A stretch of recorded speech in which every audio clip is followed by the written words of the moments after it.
Good morning friends. ಇವತ್ತು ನಾವು ಪಾಲಕ್ ಮತ್ತು ಆಲೂಗಡ್ಡೆಯನ್ನು ಯೂಸ್ ಮಾಡಿ ಯಾವ ರೀತಿಯಾಗಿ ಪಾಲಕ್ ಆಲೂಗಡ್ಡೆ ಒಂದು ಪಲ್ಯವನ್ನು ಮಾಡ್ಕೊಳ್ಳೋಂಥದ್ದನ್ನು ನೋಡೋಣ. ಇದಕ್ಕೆ ಬೇಕಾದಂಥ ಸಾಮಗ್ರಿಗಳು ಪಾಲಕ್, ಇದು ಒಂದು ದೊಡ್ಡ ಕಟ್ಟು ಪಾಲಕ್ಕನ್ನು ನಾನು ತೊಗೊಂಡಿನಿ. ಪಾಲಕ್ ಬೇಕು ಮತ್ತು ಆಲೂಗಡ್ಡೆ ಬೇಕು. ಈ ರೀತಿಯಾಗಿ ಸ್ಲೈಸ್ ಮಾಡಿ ಹೆಚ್ಕೊಂಡು ನೀರೊಳಗೆ ಹಾಕ್ಕೊಂಡಿದ್ದೆ. ಈ ನೀರು ಎಲ್ಲ ಬಸಿಬೇಕು. ಈ ರೀತಿಯಾಗಿ ಆಲೂಗಡ್ಡೆ ಬೇಕು ಮತ್ತು ಇದಕ್ಕೆ ಒಂದು ಟೊಮೆಟೊ ತೊಗೊಂಡಿನಿ ಮತ್ತು 2 ಈರುಳ್ಳಿಯನ್ನು ಹೆಚ್ಕೊಂಡಿನಿ. ಈ ರೀತಿಯಾಗಿ ಬೆಳ್ಳುಳ್ಳಿ, ಶುಂಠಿ, ಅಚ್ಕಾರದ ಪುಡಿ, ಜೀರಿಗೆ, ಕಸೂರಿ ಮೇಥಿ, ಗರಂ ಮಸಾಲ, ಧನಿಯಾ ಪೌಡ್ರ್, ಉಪ್ಪು ಮತ್ತು ಎಣ್ಣೆ. ಇಷ್ಟು ಸಾಮಗ್ರಿಗಳು ಇದಕ್ಕೆ ಬೇಕು. ಮೊದಲನೇದಾಗಿ ನಾವು ಈ ಒಂದು ಪಾಲಕ್ಕನ್ನು ತೊಗೊಂಡಿದ್ದಲ್ಲ, ಪಾಲಕ್ ಮತ್ತು ಈ ಒಂದು ಈರುಳ್ಳಿ ಮತ್ತು ಈ ಒಂದು ಟೊಮೆಟೊ ಏನದಾವಲ್ಲ ಇವನ್ನ ಕುದಿಸ್ಕೊಳ್ಳೋಣ. ನೋಡಿ, ಸ್ವಲ್ಪ ನೀರನ್ನು ಹಾಕ್ಕೊಂಡು ಈ ಪಾಲಕ್ ಏನು ತೊಳ್ಕೊಂಡು ಸ್ವಚ್ಛ ಮಾಡಿ ಇಟ್ಕೊಂಡಿವಲ್ಲ ಇದನ್ನು ಕುದಿಸ್ಕೋಬೇಕು. ಯಾಕಂದರೆ ಇದನ್ನ ಪೇಸ್ಟ್ ಮಾಡ್ಕೋಬೇಕು ನಾವು.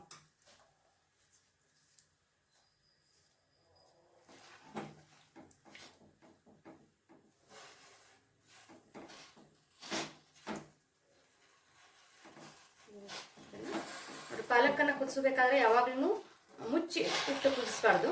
ಈ ರೀತಿಯಾಗಿ ಓಪನ್ ಆಗಿ ಇಟ್ಟ ಕುದಿಸ್ಬೇಕು. ಅದ್ರದ್ದು ಕಲರ್ ಹೋಗುತ್ತೆ ಇಲ್ಲ ಅಂದ್ರೆ. ಹಾಗೆಯೇ ಇನ್ನೊಂದು ಕಡೆ ನಾವು ಈ ಒಂದು ಟೊಮೆಟೊ ಮತ್ತು ಈರುಳ್ಳಿ ತೊಗೊಂಡಿವಲ್ಲ, ಈ ಈರುಳ್ಳಿಯನ್ನು ಕೂಡ ಕುದಿಸ್ಕೋಬೇಕು.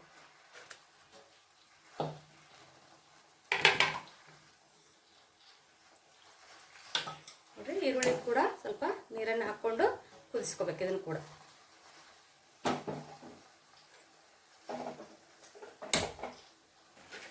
ನೋಡ್ರಿ, ಇಷ್ಟು ಈ ಪಾಲಕ್ ಕುದ್ರೆ ಸಾಕು. ಇಷ್ಟು ಇದಾಗಬೇಕಿದು.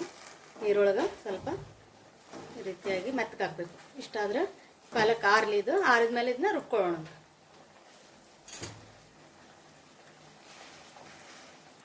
ನೋಡ್ರಿ, ಪಾಲಕ್ ಅದು ತಣ್ಣಗಾಗುವವರೆಗೂ ಅಂದ್ರೆ ನಾವು ಈ ಒಂದು ಆಲೂಗಡ್ಡೆ ಏನು ತೊಗೊಂಡಿವಲ್ಲ ಅದನ್ನು ಫ್ರೈ ಮಾಡ್ಕೊಳ್ಳೋಣ.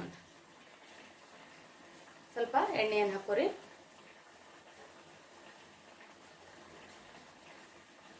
ಎಣ್ಣೆಯನ್ನು ಹಾಕ್ಕೊಂಡು ನಾವು ಈಗಾಗಲೇ ಸ್ಲೈಸ್ ಮಾಡಿ ತೊಳೆದಿಟ್ಕೊಂಡಂತಹ ಒಂದು ಆಲೂಗಡ್ಡೆ ಏನಿದಾವಲ್ಲ ಇವುಗಳನ್ನು ಫ್ರೈ ಮಾಡ್ಕೋಬೇಕು.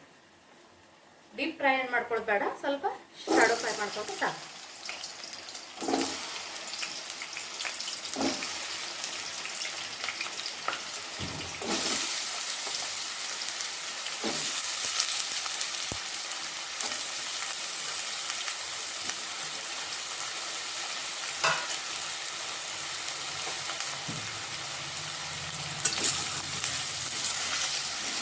ಸ್ವಲ್ಪ ಗೋಲ್ಡನ್ ಬ್ರೌನ್ ಆಗೋವರೆಗೂ ಇವನ್ನ ಫ್ರೈ ಮಾಡ್ಕೋಬೇಕು.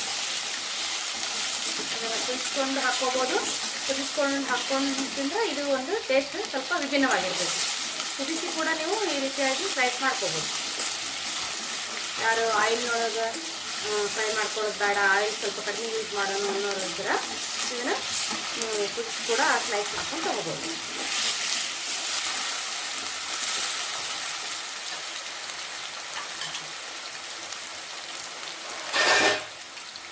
ಒಂದು 2 ನಿಮಿಷ ಇದನ್ನು ಮುಚ್ಚಿಟ್ಟು ಫ್ರೈ ಮಾಡ್ಕೊಳ್ಳೋಣ.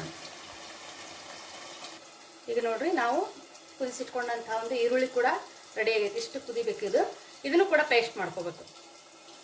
ಇದನ್ನು ಸಪ್ರೇಟಾಗಿ ಪೇಸ್ಟ್ ಮಾಡ್ಕೊರಿ. ಮತ್ತು ನೀವು ತೊಗೊಂಡಂಥ ಒಂದು ಪಾಲಕ್ ಐತಲ್ಲ ಅದನ್ನು ಬೇರೆ ಸಪ್ರೇಟಾಗಿ ಪೇಸ್ಟ್ ಮಾಡ್ಕೋಬೇಕು. ನೋಡ್ರಿ, ಈ ರೀತಿಯಾಗಿ ಈರುಳ್ಳಿಯನ್ನು ನಾನು ಪೇಸ್ಟ್ ಮಾಡ್ಕೊಂಡಿನಿ.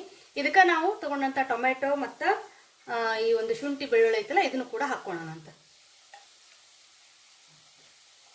ನೋಡ್ರಿ, ಇದಕ್ಕೆ ಟೊಮೆಟೊ ಸ್ಲೈಸ್ ಮಾಡಿ ಇಟ್ಕೊಂಡಿದ್ದೆಲ್ಲ ಇವುಗಳನ್ನು ಹಾಕ್ಕೊಳ್ಳೋಣ. ಅದ್ರ ಜೊತೆಗೆ ನಾವು ತೊಗೊಂಡಂಥ ಒಂದು ಬೆಳ್ಳುಳ್ಳಿ, ಒಂದು 4 ಎಸಳು ಬೆಳ್ಳುಳ್ಳಿಯನ್ನು ಹಾಕ್ಕೊಳ್ಳೋಣ ಅಂತ. ಸ್ವಲ್ಪ ಶುಂಠಿಯನ್ನು ಕೂಡ ಹಾಕಿ ಇದನ್ನ ರುಬ್ಕೊಂಬರೋಣ. ಹಂಗೆ ಸ್ವಲ್ಪ ಖಾರ ಜಾಸ್ತಿ ಬೇಕು ಅಂತಂದ್ರೆ ಎರಡು ಒಂದು ಮೆಣಸಿನ್ಕಾಯನ್ನು ಹಾಕ್ಕೊರಿ. ಹಸಿ ಮೆಣಸಿನ್ಕಾಯಿ, ಈಗಾಗಲೇ ಒಣ ಮೆಣಸಿನ್ಕಾಯಿ ಕೂಡ ಹಾಕ್ಕೊಳ್ಳೋದ್ರಿಂದ 2 ಮೆಣಸಿನ್ಕಾಯನ್ನು ಹಾಕ್ಕೊರಿ. ನೋಡ್ರಿ, ಈ ರೀತಿಯಾಗಿ ಪೇಸ್ಟು ರೆಡಿ ಆಗುತ್ತೆ. ಇದನ್ನು ರೆಡಿ ಮಾಡಿ ಇಟ್ಕೊಂಡು ಮತ್ತೆ ಈಗ ತೊಗೊಂಡಂಥ ಪಾಲಕ್ ಏನಿಲ್ಲ ಅದನ್ನು ಕೂಡ ಪೇಸ್ಟ್ ಮಾಡ್ಕೊಳ್ಳೋಣ.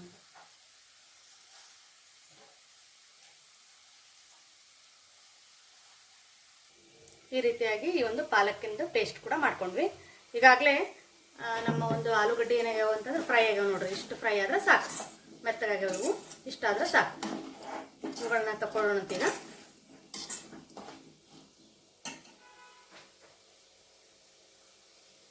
ಈ ಆಲೂಗಡ್ಡೆ ಫ್ರೈ ಮಾಡಿ ಉಳಿದಂಥ ಆಯಿಲ್ ಏನಿದೆಯಲ್ಲ ಅದಕ್ಕೆ ಸ್ವಲ್ಪ ಜೀರಿಗೆಯನ್ನು ಹಾಕೋರಿ. ರೀತಿಯಾಗಿ ಜೀರಿಗೆ ಹಾಕೋಬೇಕು ನೋಡ್ರಿ. ಈ ಒಂದು ಜೀರಿಗೆ ಹುರ್ಕೊಂಡ್ಮೇಲೆ ಈಗಾಗಲೇ ನಾವು ರುಬ್ಬಿಟ್ಕೊಂಡಂತಹ ಒಂದು ಪೇಸ್ಟ್ ಏನೈತಲ್ಲ, ಅಂದ್ರೆ ಈರುಳ್ಳಿ ಮತ್ತು ಟೊಮೆಟೊ ಹಾಕಿ ಪೇಸ್ಟ್ ಐತಲ್ಲ, ಇದನ್ನು ಹಾಕೋಬೇಕು.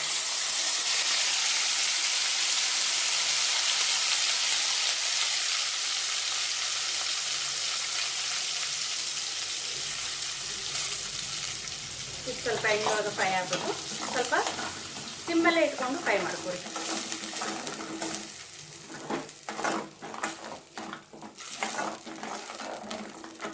ಸ್ವಲ್ಪ ಈಗ ಈರುಳ್ಳಿ ಅಂತೂ ಕುದಿಸ್ಕೊಂಡಿವಿ, ಅದ್ರದ್ದು ಹಸಿ ವಾಸನೆ ಇರೋದಿಲ್ಲ. ಬಟ್ ಶುಂಠಿ ಬೆಳ್ಳುಳ್ಳಿ ಏನಂತಲ್ಲ ಅದ್ರ ಹಸಿ ವಾಸನೆ ಇರುತ್ತಲ್ಲ, ಅದು ಹೋಗೋವರೆಗೂ ಸ್ವಲ್ಪ ಮೀಡಿಯಮ್ ಫ್ಲೇಮಲ್ಲಿ ಇಟ್ಕೊಂಡು ಸ್ವಲ್ಪ ಮುಚ್ಚಿ ಏನು ಫ್ರೈ ಮಾಡ್ತೀವಿ.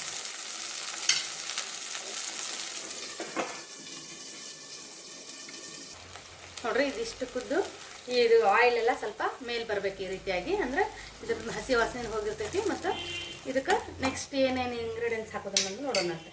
ಮಧ್ಯದಾಗಿ ಇದಕ್ಕೆ ಸ್ವಲ್ಪ ಒಂದು 2 ಸ್ಪೂನ್ ಅಷ್ಟು ಅಚ್ಚ ಖಾರದ ಪುಡಿ ಹಾಕ್ರಿ. ಅಚ್ಚ ಖಾರದ ಪುಡಿ ಹಾಕೋಣ.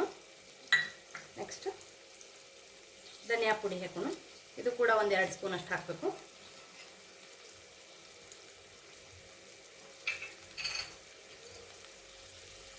ಆಮೇಲೆ ನಾವು ತೊಗೊಂಡಂಥ ಗರಂ ಮಸಾಲ ಏನೈತಲ್ಲ, ಈಗ ಸ್ವಲ್ಪ ಹಾಕ್ರಿ, ಲಾಸ್ಟ್ ಮುಗಿಯೋ ಮುಂದೆ ಸ್ವಲ್ಪ ಹಾಕಬೇಕು. ಯಾಕಂದ್ರೆ ಗರಂ ಮಸಾಲ ಮೇಲೆ ಹಾಕಿದ್ರನ್ನ ಅದ್ರದ್ದು ಘಮ ಭಾಳ ಚಲೋ ಬರ್ತೈತಿ. ಇದನ್ನು ಹಾಕಿ ಸ್ವಲ್ಪ ಬೇಯಿಸಿ ಒಂದು 2 ನಿಮಿಷ ಮತ್ತೆ ಇದನ್ನ ಲಿಡ್ ಕ್ಲೋಸ್ ಮಾಡಿ ಕುದಿಲಿಕ್ಕೆ ಬಿಡಬೇಕು. ಈ ಒಂದು ಮಸಾಲೆ ಏನು ಹಾಕಿವಲ್ಲ ಇದು ಕೂಡ ಇದ್ರ ಹಸಿ ವಾಸನೆ ಎಲ್ಲ ಹೋಗುವಷ್ಟು ಸ್ವಲ್ಪ ಕುದಿಲಿದು ಎಣ್ಣೆ ಒಳಗೆ ಫ್ರೈ ಆಗಬೇಕು.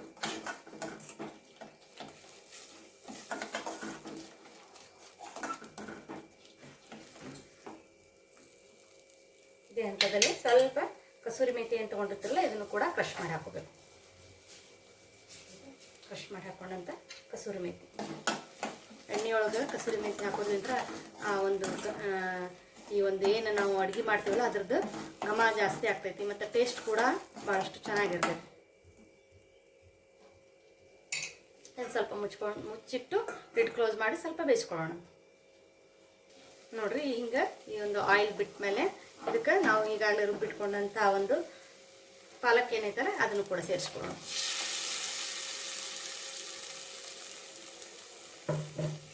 ಪಾಲಕ್ ಸೇರಿಸಿ ಸ್ವಲ್ಪ ಇನ್ನೊಂದು ಸ್ವಲ್ಪ ಇದನ್ನು ಕುದಿಸ್ಕೊಳ್ಳೋಣ.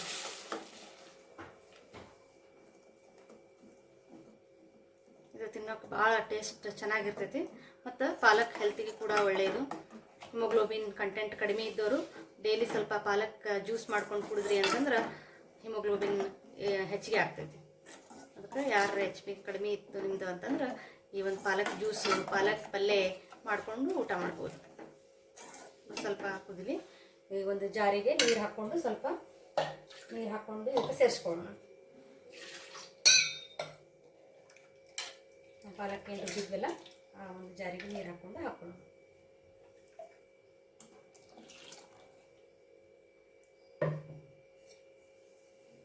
ಚೆನ್ನಾಗಿ ಸ್ವಲ್ಪ ಕುದಿಲಿ. ಮೀಡಿಯಂ ಫ್ಲೇಮಲ್ಲೇ ಇದನ್ನು ಸ್ವಲ್ಪ ಕುದಿಸ್ಕೊಳ್ಳೋಣ.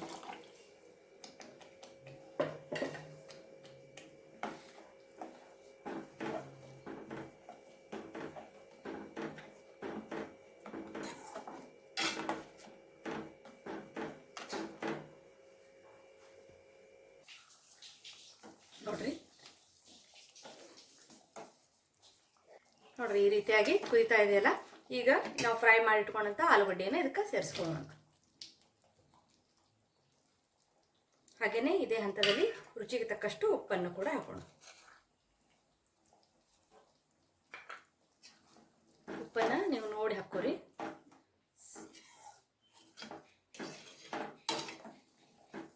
ಇದು ಈ ರೀತಿಯಾಗಿ ಹಾಕಿ ಇನ್ನೊಂದು 2 ನಿಮಿಷ ಇದನ್ನು ಕುದಿಲಿಕ್ಕೆ ಬಿಡೋಣಂತೆ. ಈ ಒಂದು ಗ್ರೇವಿ ಒಳಗೆ ಈ ಆಲೂಗಡ್ಡೆ ಎಲ್ಲ ಸೇರಲಿ, ಸರಿಯಾಗಿ ಸೇರಿಕೊಳ್ಳಿ. ಇದನ್ನು ಸ್ವಲ್ಪ ಲಿಡ್ ಕ್ಲೋಸ್ ಮಾಡಿ ಈಗ ಇನ್ನೊಂದು 2 ನಿಮಿಷ ಕುದಿಸ್ಕೊಳ್ಳೋಣ.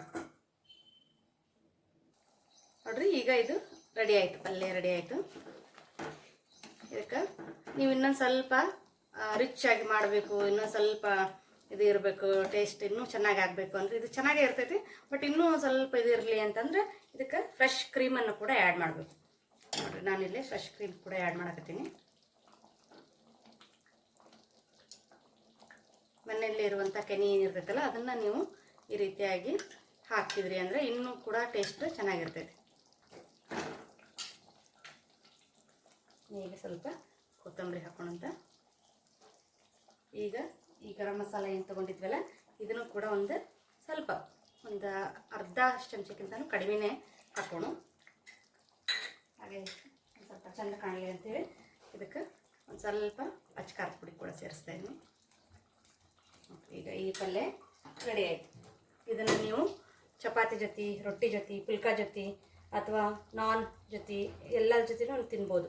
ಇಲ್ಲೇ ನೀವು ಆಲೂಗಡ್ಡೆ ಬದಲಿ ಈ ಒಂದು ಪನ್ನೀರನ್ನು ಹಾಕಿದ್ರಿ ಅಂತಂದ್ರೆ ಪಾಲಕ್ ಪನ್ನೀರ್ ಇದೇ ರೀತಿಯಾಗಿ ಇದೇ ವಿಧಾನದಲ್ಲಿ ಪಾಲಕ್ ಪನ್ನೀರ್ ಕೂಡ ರೆಡಿ ಆಗ್ತೈತಿ. ಯಾವ ರೀತಿಯಾಗಿ ರೆಡಿ ಆಗೈತೆ ನಮ್ಮ ಒಂದು ಈ ಪಾಲಕ್ ಮತ್ತು ಆಲೂ ರೆಡಿ ಆಯಿತು. ಮತ್ತು ಬಿಸಿ ಬಿಸಿ ಆದಂತಹ ಒಂದು ಈ ಪಾಲಕ್ ಮತ್ತು ಆಲೂ ರೆಡಿ ಆಯಿತು. ಇದನ್ನು ನೀವು ಪುಲ್ಕಾ ಚಪಾತಿ ಜೊತೆ ಸರ್ವ್ ಮಾಡ್ಕೊಂಡು ತಿಂದ್ರಿ ಅಂತಂದ್ರೆ ಭಾಳಷ್ಟು ಚೆನ್ನಾಗಿರ್ತೈತಿ. ಈ ಒಂದು ರೆಸಿಪಿ ನಿಮ್ಗೆ ಇಷ್ಟ ಆಗಿತ್ತು ಅಂತಂದ್ರೆ ನಮ್ಮ ಚಾನಲನ್ನು ಸಬ್ಸ್ಕ್ರೈಬ್ ಮಾಡ್ಕೊರಿ, ಲೈಕ್ ಮಾಡ್ಕೊರಿ ಮತ್ತು ನಿಮ್ಮ ಫ್ರೆಂಡ್ಸ್ ಮತ್ತು ರಿಲೇಟಿವ್ ಜೊತೆ ಶೇರ್ ಮಾಡ್ಕೊರಿ. ಧನ್ಯವಾದಗಳು.